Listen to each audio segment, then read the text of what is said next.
Buonasera dalla redazione di Teleuropa Network, ben ritrovati a questa nuova edizione del nostro TG, tanti gli argomenti di oggi, ma partiamo dai titoli.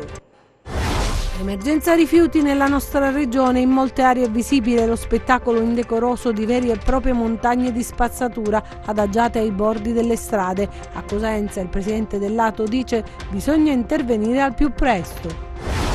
Falso allarme per la famiglia cinese del Tirreno Cosentino che, tornata da un viaggio in Oriente, non presenta sintomi di coronavirus e per cautela si sono autoisolati nella propria abitazione. Una lite per futili motivi poteva finire in tragedia, accaduto a Belcastro nel Catanzarese, dove un 31enne dopo l'alterco con zio e cugino ha preso un fucile e ha esploso dei colpi contro di loro. Un'auto parcheggiata ha fatto da scudo. Duro colpo al clan dei Piscopisani, sequestrati immobili e quote societarie riconducibili a persone legate alla consorteria criminale attiva nel Vibonese. 2 giovani sono stati arrestati dai carabinieri a Reggio, sono accusati di essere gli autori di numerosi furti consumati in pieno centro della città. Chiesto il processo per 15 persone, tra le quali ex dirigenti dell'ASP di Catanzaro, nell'ambito dell'inchiesta denominata Quinta Bolgia. Secondo l'accusa, le cosche avevano messo le mani sull'ospedale di Lamezia. La nostra rete ferroviaria è ferma agli anni scorsi, il dossier di Legambiente impugnato dalla CISL. La regione faccia qualcosa sull'ammodernamento. In Calabria ogni famiglia butta nella spazzatura cibo per 500 euro all'anno. La lotta del banco alimentare. Fermiamo questo spreco. Ancora buonasera ad Anna Franchino e ben ritrovati a questa nuova edizione in diretta del nostro telegiornale. Lo avete visto dai titoli, in apertura parliamo dell'emergenza rifiuti nella nostra regione, perché in molte aree è visibile proprio lo spettacolo indecoroso di vere e proprie montagne di spazzatura adagiate proprio ai bordi delle strade. A Cosenza il presidente del Lato ha detto ai nostri microfoni bisogna intervenire al più presto. In attesa che il nuovo governo regionale si assuma la responsabilità della nuova fase, la Calabria continua a barcamenarsi tra 1000 emergenze. La più sentita al momento riguarda i rifiuti. In molte aree della regione è visibile lo spettacolo indecoroso di vere e proprie montagne di spazzature, adagiate ai bordi delle strade, delle piazze, dei vicoli e dei condomini. È il risultato di scelte sbagliate o di scelte non compiute dal precedente governo. Il commissario ad acta, che si è insediato da poco tempo, non è ancora riuscito a tirare fuori dal cilindro la soluzione magica, ammesso che vi sia una soluzione. Atteso che le riunioni, fino ad oggi promosse tra coloro i quali dovrebbero lavorare per superare questa fase critica, non hanno portato a niente. Il presidente del Lato Rifiuti di Cosenza, il sindaco tinente Marcello Manna, continua a ripetere come un mantra che bisogna fare presto, ma che l'organismo non ha alcun potere decisionale. Sentitelo ai nostri microfoni. Abbiamo ereditato una situazione senza impianti, o per meglio dire con impianti assolutamente insufficienti. È necessario che ci dotiamo di impianti fino ad arrivare ovviamente a una situazione ottimale, qual è quella che c'è stata precedentemente, ma oggi basta soltanto che si blocca per esempio il termovalorizzatore di Gioia Tauro per 2 giorni che tutto il sistema va in crisi. E poi devo anche dire dobbiamo pensare di individuare quali sono le zone per le discariche, per l'ecodistretto. Dobbiamo dotarci di strumenti tali da affrontare un problema che è un problema molto molto serio. Ci sarà un incontro domani in regione, parleremo anche col commissario che è stato nominato e che dovrà decidere prima di tutto quali sono i siti e dove si dovrà andare. Insomma è un problema abbastanza importante che però dobbiamo assolutamente affrontare. Per venerdì, intanto, è stata promossa un'altra assemblea, alla quale parteciperanno tutti i sindaci i cui territori ricadono nella competenza del Lato di Cosenza. È lecito aspettarsi cosa? In prima istanza che i primi cittadini partecipino all'adunanza e che privilegino l'interesse generale e non le logiche di campanile. Se così sarà, forse un primo passo si riuscirà a compiere. In attesa che ciò avvenga, i cittadini sono costretti a fare i conti con l'olezzo nauseabondo che emanano le buste di plastica abbandonate qua e là in ogni dove. Parliamo invece adesso di un'altra emergenza, l'emergenza coronavirus che interessa anche il nostro paese, però c'è un falso allarme proprio per la famiglia cinese del Tirreno Cosentino che è tornata da un viaggio in Oriente, non presentava i sintomi di coronavirus, ma per cautela si sono auto-isolati nella propria abitazione. Nessuna emergenza coronavirus all'annunziata di Cosenza. È infondato l'allarme lanciato in seguito alle dichiarazioni di una donna cinese che aveva rivelato l'avvenuto rientro dalla Cina ai due familiari. I due non presentano sintomi e resteranno nelle proprie abitazioni evitando ogni contatto con l'esterno a solo scopo precauzionale, pratica che tutti i cittadini provenienti dalle zone interessate dal virus stanno seguendo. Intanto ascoltate le parole con cui il presidente della Società di Virologia Italiana, Arnaldo Caruso, ha chiuso l'intervista andata in onda ieri. Ora dobbiamo sperare che qualche farmaco che già usiamo per altri virus possa essere efficace contro questo. Ebbene, l'augurio del professore forse si è già concretizzato, visto che dalla Cina giungono buone notizie, ossia che i ricercatori della Zhejiang University hanno individuato 2 farmaci antivirali che avrebbero effetto sul coronavirus. I test effettuati con cellule in vitro hanno dato buoni risultati nel contrasto. Si tratta dell'Albidol e del Darunavir, medicinali già in commercio, che adesso saranno somministrati ai pazienti che hanno contratto la patologia che provoca la polmonite.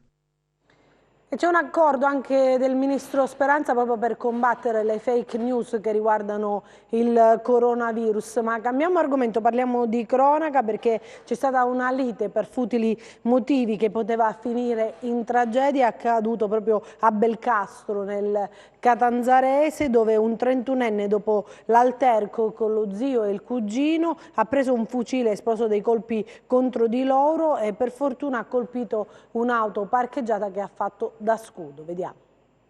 Quella che vedete è l'auto che ha evitato che un diverbio nato per futili motivi fra parenti si trasformasse in tragedia. È accaduto a Belcastro, piccolo centro del Catanzarese. L'auto ha fatto da scudo e coi colpi di arma da fuoco molto evidenti sulla carrozzeria.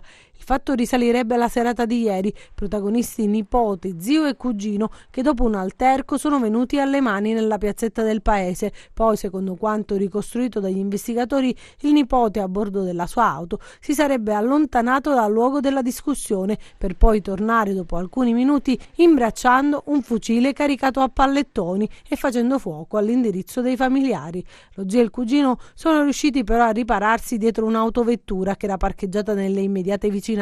Solo uno dei due è stato lievemente ferito al volto perché colpito di striscio. Il 31enne che ha fatto fuoco nei confronti dei parenti era fra l'altro già sottoposto all'obbligo di presentazione alla polizia giudiziaria e dopo l'accaduto è stato sottoposto ad un fermo di indiziato di delitto da parte dei carabinieri della compagnia di Sellia Marina che gli contestano il tentato omicidio. Il 31enne è stato poi portato nella casa circondariale di Catanzaro in attesa della convalida del provvedimento. Ancora la cronaca con un nuovo colpo al clan dei Pisco Pisani dopo gli arresti nell'ambito dell'operazione denominata Rimpiazzo. Oggi sono stati sequestrati beni per un valore di oltre 2,5 milioni di euro. Gli inquirenti hanno accertato nel corso delle indagini patrimoniali la sproporzione fra i redditi dichiarati e i patrimoni accumulati. Ammonta ad oltre 2,5 milioni di euro il valore dei beni sequestrati dalla polizia e riconducibili ad esponenti del clan dei Pisco Pisani dopo l'operazione Rimpiazzo che il 9 aprile dello scorso anno colpì la consorteria mafiosa operante nella frazione Piscopio di Vibo. Sono stati avviati accertamenti patrimoniali nei confronti degli indagati. Gli inquirenti hanno così accertato la sproporzione tra i redditi dichiarati e i patrimoni accumulati, beni che secondo gli inquirenti sarebbero stati acquisiti attraverso l'impiego di risorse economiche derivanti da attività illecite. E questa mattina la polizia, attraverso l'attività del servizio centrale operativo e delle squadre mobili di Vibo, Catanzaro e Bologna, ha eseguito un decreto di sequestro preventivo emesso dalla DDA di Catanzaro. Dopo gli arresti, dunque, un altro duro colpo è stato inferto alla cosca dei Pisco Pisani che, come evidenziato dalle indagini, ha dimostrato grande capacità nel muoversi non soltanto nel suo territorio ma anche fuori. Una cosca descritta dagli inquirenti violenta, estremamente pericolosa, che voleva estromettere dagli affari illeciti il clan da sempre egemone, quello dei Mancuso. L'operazione denominata Rimpiazzo vale proprio a testimoniare questo.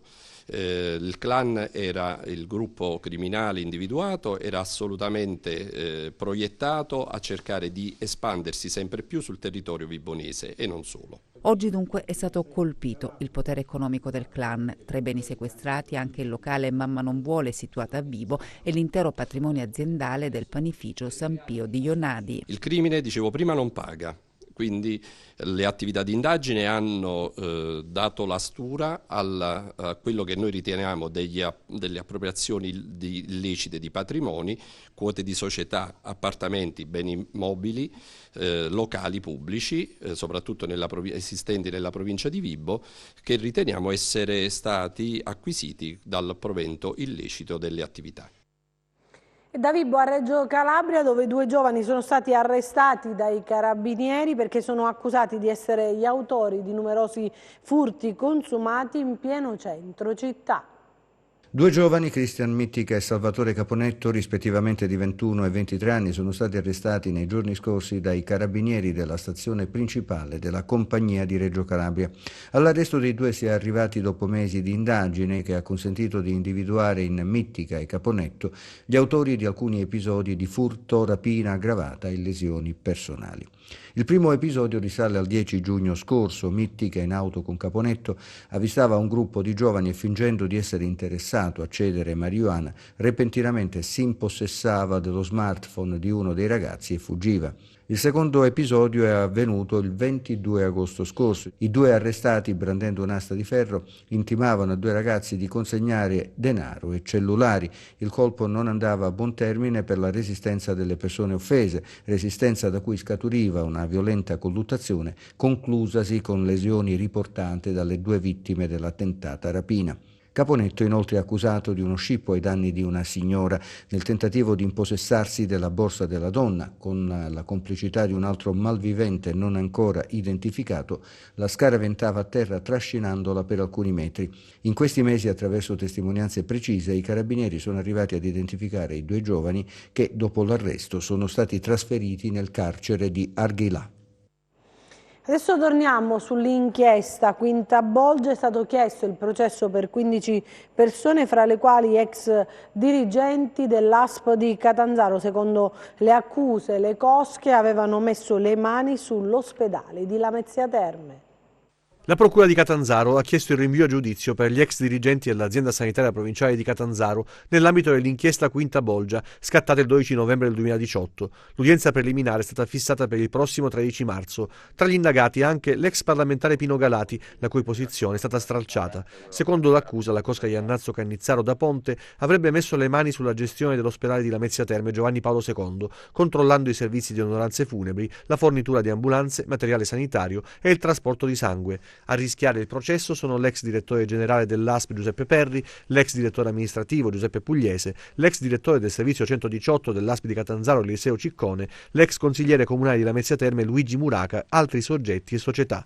Gli indagati sono accusati a vario titolo di associazione per delinquere tipo mafioso, turbata libertà del procedimento di scelta del contraente, illecita concorrenza con violenza o minaccia, abuso d'ufficio e peculato. L'inchiesta fu propedeutica allo scioglimento dell'ASP e al contemporaneo commissariamento. Fra le 24 persone arrestate il 12 novembre 2018 con l'accusa di abuso d'ufficio aggravato dalle modalità mafiose c'era anche il parlamentare Pino Galati, misura cautelare annullata pochi giorni dopo dal Tribunale del Riesame e sostituita dal divieto di recarsi in Calabria. Il 27 marzo 2019 poi la Cassazione ha annullato entrambe le misure, ritenendo mancanti i gravi indizi di colpevolezza. Il 24 aprile 2019, infine, dall'avviso conclusioni delle indagini, si è appreso che Galati era indagato per concorso esterno. Lasciamo solo per il momento la cronaca, parliamo della nostra rete ferroviaria che è ferma agli anni scorsi. Il dossier è di Legambiente, impugnato dalla CISL, che dice la Regione faccia qualcosa sull'ammodernamento.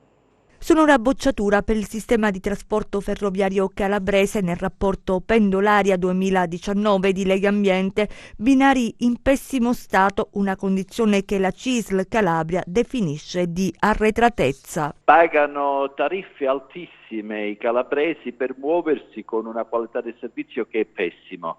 Vecchi treni su cui viaggiano, alto il costo del biglietto, ma soprattutto non ci sono miglioramenti. Eppure è un po' il paese, l'intera Europa sta guardando verso un potenziamento dell'alta velocità e qui si ferma inspiegabilmente ancora a Salerno, non scende verso Reggio Calabria, è mal collegato a tutta la fascia ionica E anche lì l'unico treno Frecciargento che collega Sipari con Bolzano, la Regione ha pagato, ha sborsato quasi 1,5 milioni. Il costo del biglietto anche lì è carissimo e non si è potenziata adeguatamente, non si è adeguatamente collegata anche a quell'area. Quadro drammatico secondo il sindacato che mortifica la Calabria e i calabresi. Per raggiungere Catanzaro da Cosenza o da Reggio occorrono 3 ore, quasi lo stesso tempo che un Frecciargento impiega da Paola a Roma. Italo qui è assente, spiega ancora la CISL, insomma si vive nel passato più che nel presente. Come invertire la rotta? Il sindacato chiama in causa la regione. Credo che il governo regionale che si sta insediando deve far sentire un po' di più la sua voce insieme al governo centrale e devono avviare un momento di confronto con Trenitalia per migliorare, diciamo, sia i collegamenti ma soprattutto anche la qualità proprio del materiale rotante.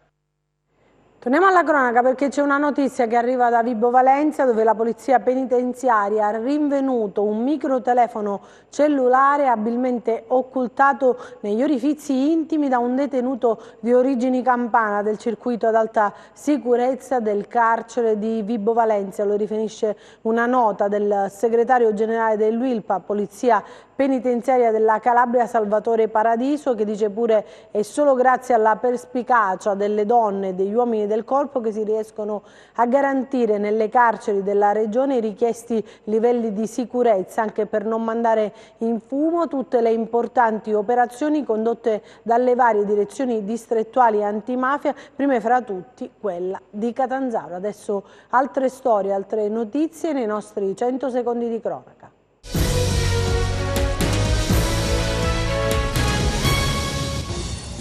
Orrore a Corigliano Rossano, la carcassa di un cane, un pastore tedesco, è stata lasciata davanti ad un cassonetto di rifiuti. L'animale aveva una corda stretta al collo, probabilmente è stato impiccato. Sul corpo del cane sono presenti anche evidenti ferite, forse causate da un trascinamento.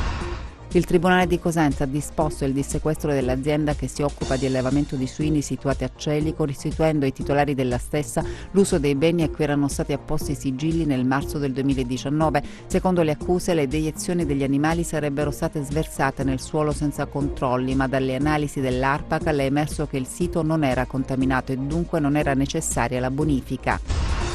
Prescrizione per 9 degli imputati coinvolti nell'inchiesta della Procura di Vibo Valentia denominata bis in idem e accusati di truffa aggravata per il conseguimento di finanziamenti pubblici. A giudizio invece l'ex presidente della provincia Francesco Denisi, l'ex dirigente dell'ente Antonio Vinci e Simone Golino, ex amministratore della ditta Eurocop, a cui si contesta il reato di turbata libertà degli incanti.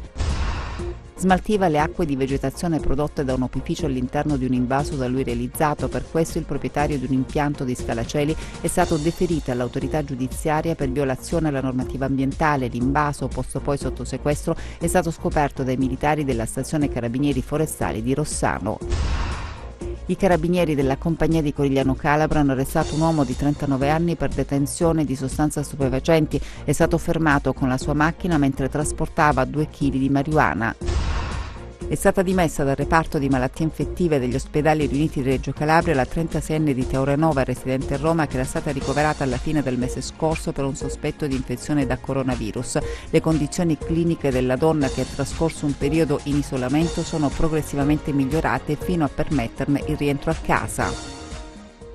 Ancora una notizia: i vertici della Caronte Tourist, la società privata che gestisce il servizio di traghettamento nello stretto di Messina, sono tornati in libertà. Le motivazioni del GIP sono quelle dell'affievolimento delle esigenze cautelari. Il giudice per le indagini preliminari di Reggio Calabria, col parere conforme dei sostituti procuratori, ne ha così disposto il divieto di dimora nel comune di Villa San Giovanni. In Calabria ogni famiglia butta nella spazzatura, pensate un po', cibo per 500 euro l'anno. La lotta è del Banco Alimentare, che dice: fermiamo questo spreco.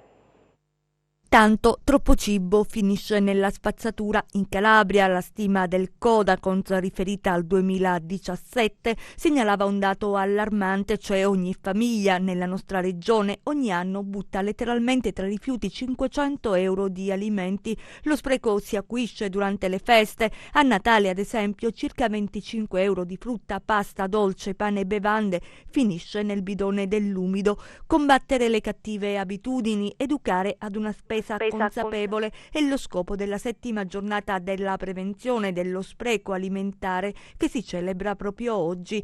Un appuntamento che rafforza, si legge in una nota, l'impegno del Banco Alimentare che lavora quotidianamente affinché il cibo ancora commestibile possa invece essere recuperato e redistribuito alle persone bisognose. Il direttore del Banco Alimentare, Gianni Romeo, dice che noi calabresi siamo abituati ad acquistare più del necessario, quando invece sarebbe sufficiente programmare i pasti settimanali, organizzando bene la lista della spesa. La sfida è quella di combattere le cattive abitudini a partire dalla scuola, affinché i ragazzi possano comprendere come gestire al meglio ciò che abbiamo in tavola, in frigo e nelle dispense, mangiare comunque bene e risparmiare e, perché no, conclude, magari donare qualcosa a chi ha di meno.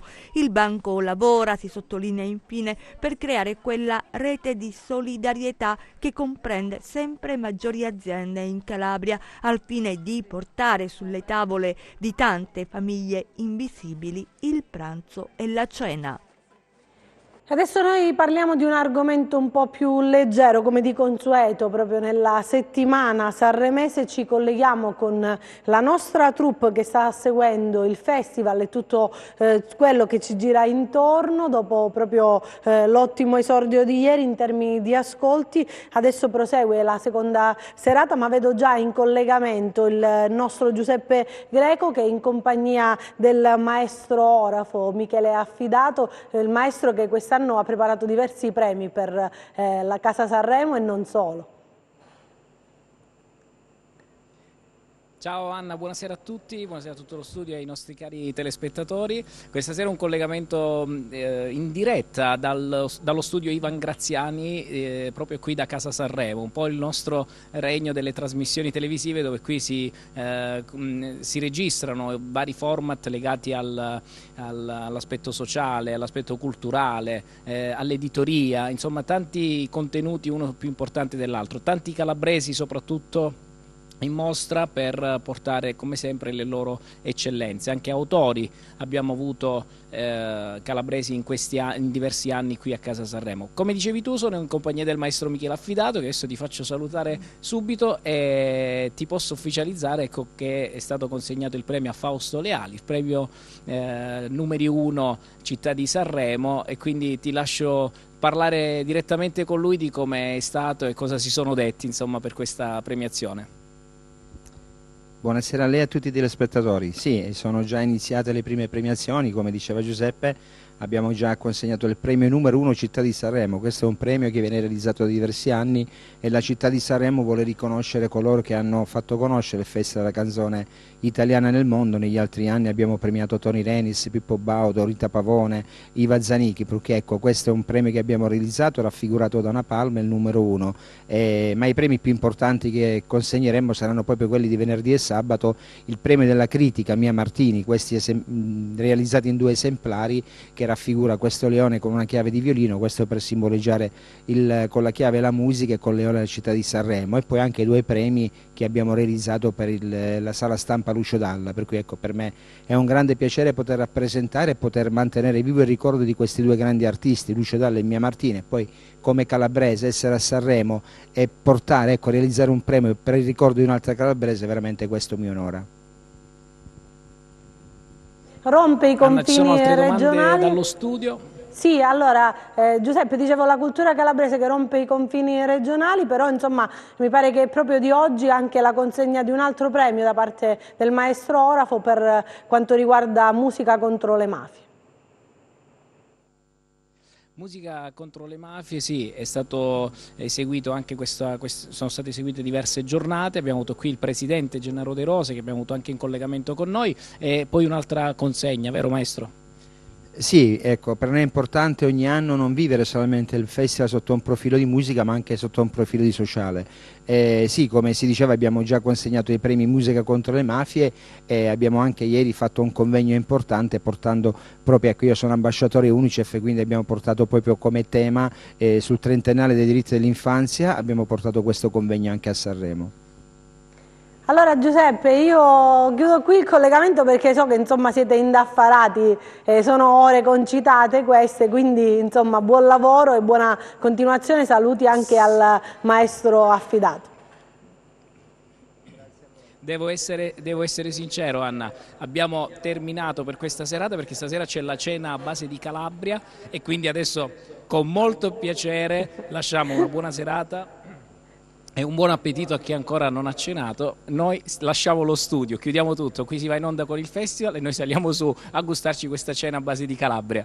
Allora buona cena, buona cena. Noi invece proseguiamo con le previsioni del tempo, andiamo a vedere che tempo farà nelle prossime ore.